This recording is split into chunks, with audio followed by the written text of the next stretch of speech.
Okay, remember that they're changing my voice. So the conflict in Sudan has been going on for a long time, no matter how you slice it. And to their extreme shame, rich, racist, white Jews, and LGBT people are still trying to give me a hard time for their stupid and immature, childish white supremacy game. So a flesh-based game that the majority of people in the world, including whites, Jews, and LGBT people, think is stupid. They're massacring people, raping people, child trafficking, you name it.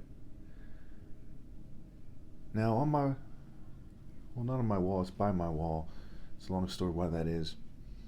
I have a paper written, and it says basically the most obvious thing in the world is that I, Christ, won't budge. I won't sell out, and I won't pretend that it's okay to do what it's not okay to do, which is to reproduce.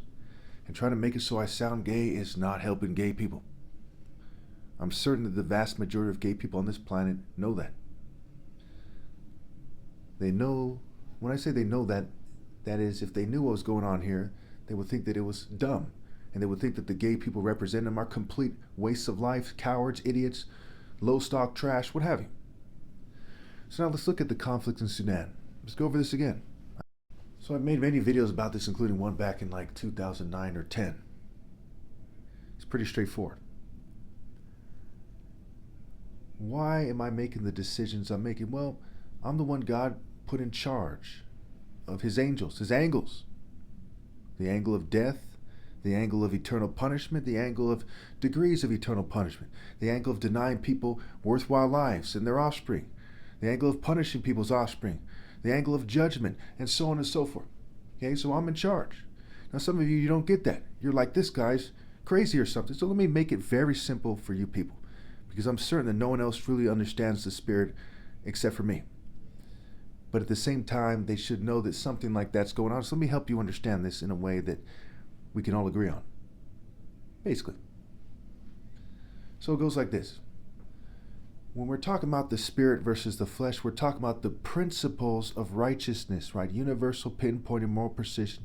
Okay, righteousness, justice, discipline, masculinity, being a man, for women, being a woman, what have you. The principles of these things. For example, there are countless females on this planet trying to raise little girls, right? And they're failing. Every last one of them is failing. Every last one of them. Some of them are closer, but every last one of them is failing. If I was raising a female, I would not be failing. So therefore, even though I'm not gay, especially because I'm not gay, and we'll get to that another day or something, even though I'm not a woman or a female, I understand the principles of what it takes for a female to be a woman better than everyone else on the planet. Hell, better than everyone else on the planet put together. And so since they're not obeying God through me, they're all failing to raise a woman. They're just raising an adult female who has folly in her heart. And that's just one angle. So the principles of the Spirit of God, which is all the monotheistic martial art principles in their true form. Again, focus, wisdom, justice, determination, will, righteousness, heart, true love, timing, and on and on and on. Okay, they're being denied those things, and they're also being denied heaven. And the Sudanese aren't the only ones who are dying all the time. 189,000 people die every day. So the principles of being a flesh-hugging worm is laughable. So now let's look at it in terms of tribal terms. All throughout history, there were tribes all over the world with spears. Okay? Looking at things in terms of being a warrior, hunter, warrior, what have you. Now, they would make the distinction between being some kind of pansy, sissy, pink shirt wearing, quote unquote, modern day provider and being a warrior.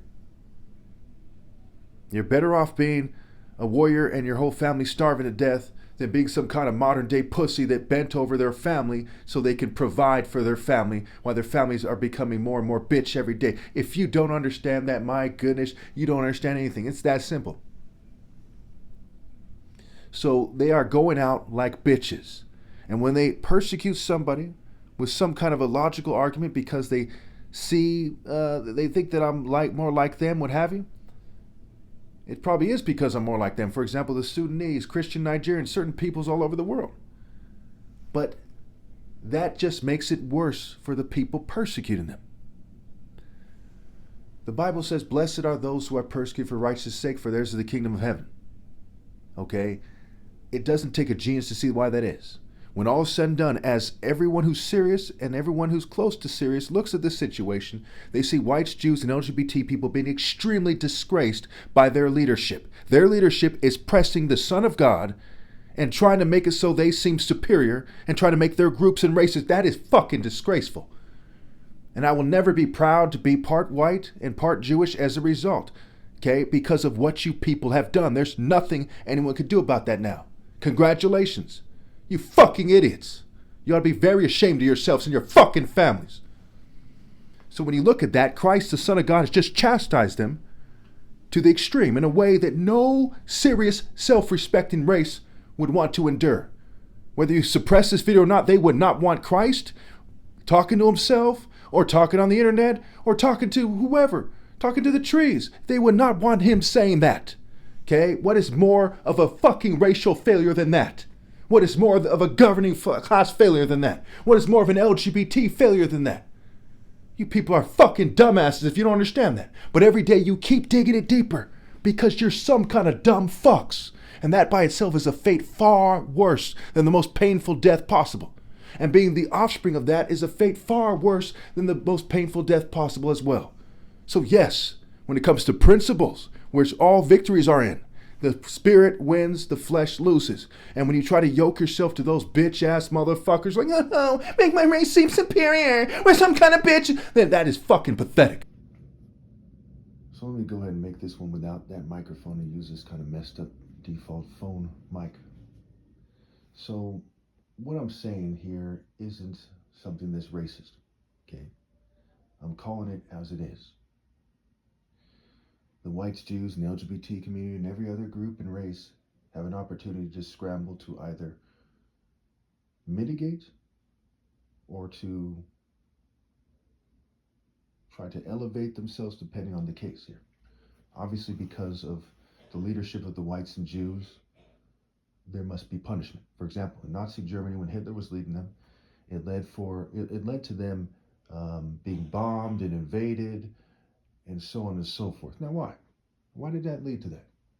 Well, because they were yoked to their country, to their race within the boundaries of their country, what have you. So there's some kind of boundaries, right? Now we're talking about the New World Order. I think the key there is world. And the New World Order, as you can see, right, doesn't treat people equally. For example, are the people in Darfur or in, the Christians in Sudan, are they being treated the same way as the richest Jews on the planet? No. So people are in categories one way or another. So based on what you've yoked yourself to, right? So if you're a white person, for example, and you scramble with all your heart to separate yourself from the masses of white people, you're better off. Why? Because every single compartment of white people is doing the wrong thing. Same with Jews, same with LGBT. And they're the main groups doing the wrong thing. Then every other race in the world as groups are also doing the wrong thing, but to what degree? Okay? And that's very key there. To what degree? Each according to their deeds, each group and each individual. For those of you who are still struggling with that, I've made a whole video series about this, why it's fair to judge people by groups and to consider the individuals and so on and so forth, right? So we see in the Bible, we see a prophecy against Moab, against Philistia, right? Against Cush, against Egypt, against Jerusalem, against Israel, and so on and so forth, right? We see that this is just the logical way to judge. Why did they decide to do that way in the Bible? Because people yoke themselves toward groups. In Moab and on, there are people who aren't a big fan of their king, but they're still yoked to that group, okay? Now, what can they do? Well, the Bible says you must rally and obey God through me. If you don't, you're in whatever group you're in. Maybe you're from one race and you've separated yourself from that race and joined another race, okay? And you've accepted whatever guilt comes with that race or group. So when you look at this, when they come at me, it's clearly in racial formation. Clearly. It's clear as day. It's more clear than the Klan in the South back in the day or something. It is very clear that whites and Jewish and LGBT supremacists who control the masses of people and they try to elevate their groups are coming at me with a satanic spirit, and that must be addressed as such. So when I look at what needs to be done here, I'm not like, hey, I'm black and they're white. I don't care about that. I look at it in terms of what is going on here. What is it? What does it mean? What is the fair judgment that God would be proud of me for? Okay? And as they start injecting their pride in super tough, it becomes very clear that I should put it the way I did in this video. Very clear, because they start really hyper injecting racial pride and aiming their racial pride and racial animosity at the Son of God because he's doing God's work and they're mad that God chose me. It's very clear what must be said after that. Okay, really quickly here. We must consider the process that we're seeing here when it comes to their provocation. So I go on YouTube, I watch certain videos, they recommend videos, what have you, and there's always like a personal message there aimed at me. For example, one of the people who was a Christian from Sudan, she had said that the soldiers were pouring blood from skulls as if they are Jesus turning water to wine. Again, she said that the soldiers are pouring blood from skulls as if they're Jesus turning water to wine. Now, keep in mind that my father's from Nigeria, where they had this massive civil war, where as many as 3 million people may have been killed. The number is a lot. No one agrees on what the number is. And people were starving. People were displaced. There was rapes and murders, like in Sudan. And I grew up with a lot of anger for a lot of reasons, and that's one of them. But I don't let that cloud my judgment. I treat people fairly. And I really define myself by having that sort of divine judgment. But that is an example of a provocation. That's why in Proverbs it says that a fool isn't somebody who's necessarily bad at provoking people. A fool is someone who's dumb enough to do evil things like provoke the Son of God. And he says that it's heavy, that who can bear jealousy, who can stand before a fool's provocation. Now, keep in mind, if I wanted to, I could go to the woods, right? Meditate. I could, get a massage. There's things I could do, right? But when you're the Lion of Judah, the Son of God, that's not your religion. I give out divine judgments for God. I don't calm down and take breaths and say, hey, guys, and act like it's not a big deal. No, I take these things very seriously. I cook souls, and you're not going to see a Buddhist monk anytime make the claim that they use their spiritual power to judge all of mankind and cook souls. That's a reality and a truth that I have, not anyone else. So it's stupid to say, well, why don't you just do this or that? Because I'm the master at life and I know best, not you, to make a long story short. It's sad to have to go there, but so many people are so dumb on that issue that it makes a certain amount of sense to just spell that out for them and just, point blank, period, done. Okay. And as you can see, you know someone not only by who their enemies are, but how they're dealing with their enemies. I have put them in their fucking place in a way that goes beyond words. I've never even heard of anyone even begin to do anything as masterfully as I've done here. I've put them in their fucking place. They've resorted to acting like sniveling frat bitches. I have absolutely outmaneuvered and conquered them. Better than any sparring match ever, better than any war ever, better than anything you could think of. Any poem, anything you could think of. So what would I trade that victory for? Nothing. There's priorities here. I prioritize doing God's work. I prioritize the souls over the flesh. And when I see a situation where I have to put God's work first, and if I did things differently, I wouldn't be saving souls in that situation anyway, then I'm going to have at it that much more. And I'm going to weigh things carefully. Keep in mind, for those of you who have forgotten already, there are people from their side of the debate who are whimpering on their deathbed right now, that are crying and begging for mercy. I have some priest who I don't approve of, who I despise, at their deathbed saying some empty confession or something. It's almost hilarious how much I have the upper hand. And as they play their sick game, okay, and make a sick joke, which is their life, which is their decisions, obviously it is clear that I'm superior. The one who's from above is above all. So how I respond to them trying to get me to kiss their what or something, or to, join them or something, okay, is I emphasize why they're wrong. I emphasize why that doesn't make sense. Because we're talking about some inbred European royals or something. We're talking about some crazy Jews who aren't too smart, right? They look like Rick Moranis or something, Honey, I Shrunk the Kids, sniffing cocaine, going, ha ha! We are talking dumb sons of bitches from a long line of very disgraced worms that no one with any sense would date. And they know that. If you were to say that to them, look at it very carefully. If you were to say that to them, how do you think they would respond? Something about them would give away that they know that's the case. That no serious woman would date a worm like that. It's very straightforward. Now, if you don't want these things said, then don't be a fucking bitch provoking the Lion of Judah. Because the things I say, they sting. They're going to seek into your very soul and your offspring's soul. You stupid sons of bitches. I hope you're proud of yourselves, because no one has ever hated their children more than you people have. And say dumb shit like, at least I have children. I'm the son of God. I can have a zillion planets full of children if I want. Okay? I'm here to make sure that you people go to fucking hell for being a bitch. Okay? I'm not here to fucking try to outbreed you worms on a planet that's damned out of heaven. Think for a second, you inferior forms of fucking life. So I know I went way over time in this video, and I have to put all these clips together, and I've been making a lot of videos recently, but I don't think it's complete unless I say how I feel right now. I feel sad to some degree, not for the people of Sudan so much, or the people of Nigeria or Palestine. Though those situations are sad, don't get me wrong. I feel sad for the offspring of those who are trying to take me on, and the groups that I was obligated by God to chastise. Even the word obligated has the word obi in it. And they try to twist things and make it seem like, the next part is lie and gate, D. Okay, and lid and gate. Why? Because, the wordplay in a sense, at this point, it lines up to a certain degree. I'm not obligated to lie, but I'm obligated to shut them in hell for yoking themselves to the deceiver, right? Thus you have the part lie and gate and D, and the lid, right, to shut them in, right? Their gate to close them in, to seal the 7 seals, the 7 sins, to finish them off.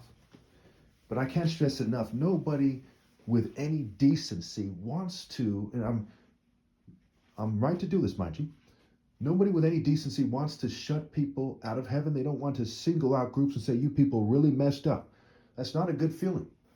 Okay? There's a part of me that's saying, take that when I say that. And there's a part of me that is saddened. And that part usually, after I calm down a little bit, it kind of comes out. But it doesn't change the fact that I was right to say it. Okay? I just dealt these people one of the biggest blows that anyone's ever dealt anyone in human history. Because it's that spiritual verdict from the top martial artist ever possible blow.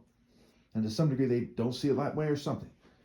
Unless they're the most self-destructive people that ever lived, so it's safe to say their judgment is clouded. Okay?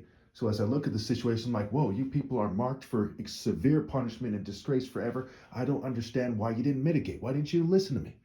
And why did it have to come to this? I'm not worried about myself or my family or the poor right now. When I look at it, what I honestly see right now is that these people are headed for extreme punishment. And I'm somebody who could die anytime. I'm in Detroit, which is one of the most I'm in the Detroit area, which is one of the most dangerous areas in this country. And in some ways on this whole planet, right? It's up there somewhere. Okay, and I'm not worried about that at all. Zip, zero, none. To some degree, these people have a certain respect for me. To some degree, they're turned against me. I'm not worried about it. Either way, even if they were hell-bent to kill me, right? There's like 220 homicides last year. It's like more than a homicide every 2 days. Okay, in this greater area, if you add in all the small towns, it's probably about a homicide every day, give or take. Maybe a little bit less than that.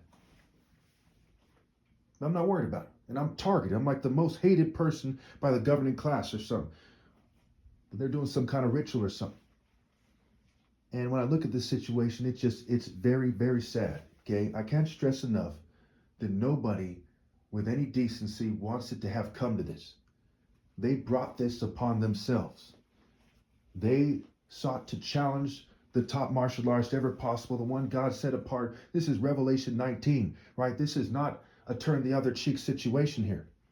This is waging war with a sharp double-edged sword of God coming through my being. My very existence here means that if they move against me, then they're on the wrong side of the Revelation 19 clash. So When I say 19, excuse me, I mean 19 and 20 together because it's a jigsaw. I actually wrote a short summary about this. Okay, where I said that we've already passed Revelation 19 about 2016. So there's different ways to look at it and describe it. But what we're seeing now is the fire coming down from heaven, consuming them. The fire, right? The fiery words, the fiery passion, the fiery martial arts spirit. Okay, they brought it upon themselves and their offspring. And I tried in so many videos to reason with them. Part of it was I don't like being persecuted. Yeah, but that's not that big of a part of it. The main part of it is doing God's work, and there's another component where I'm trying to get them to mitigate, trying to get people to rally and obey God through me before it's too late. Okay? So, as my kind of sadness wears off because of the fumes and the poisons and the brain hacking, I want to end by saying this. I'm on the top martial artist ever possible path. This is something that no one else will ever be on.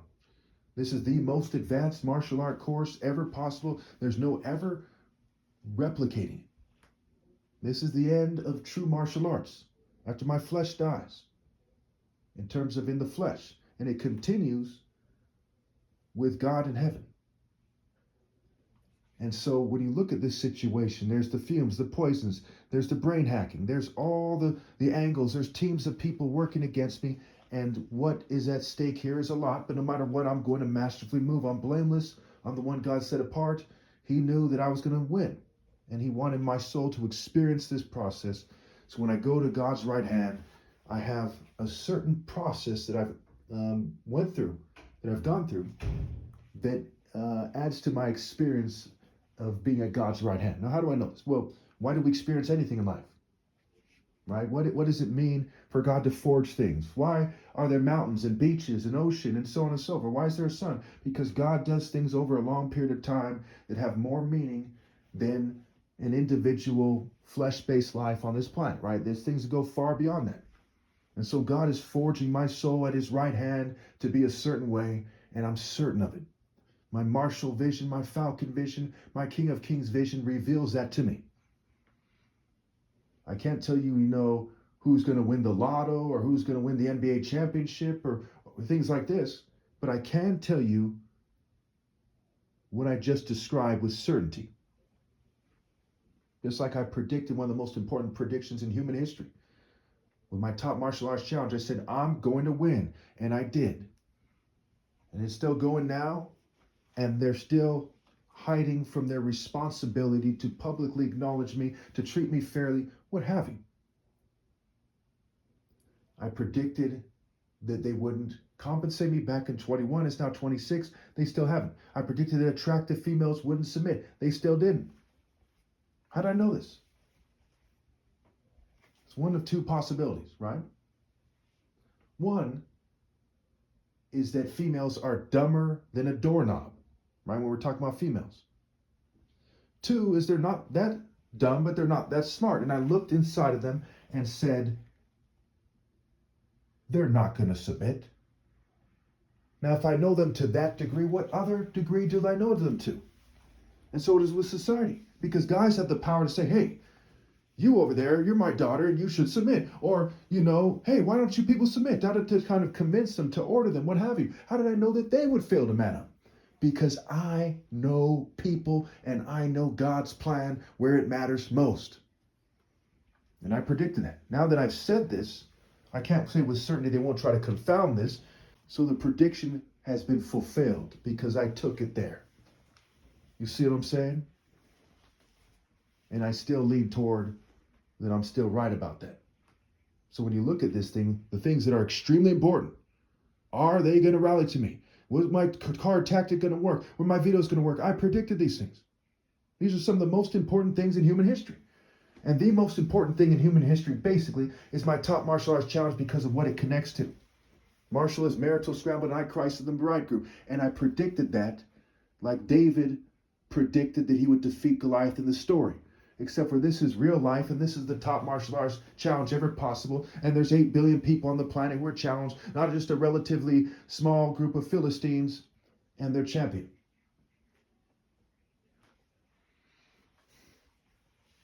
So when we look at this situation, There's only one person in human history that you can trust far more than anyone else that ever lived, and that's me.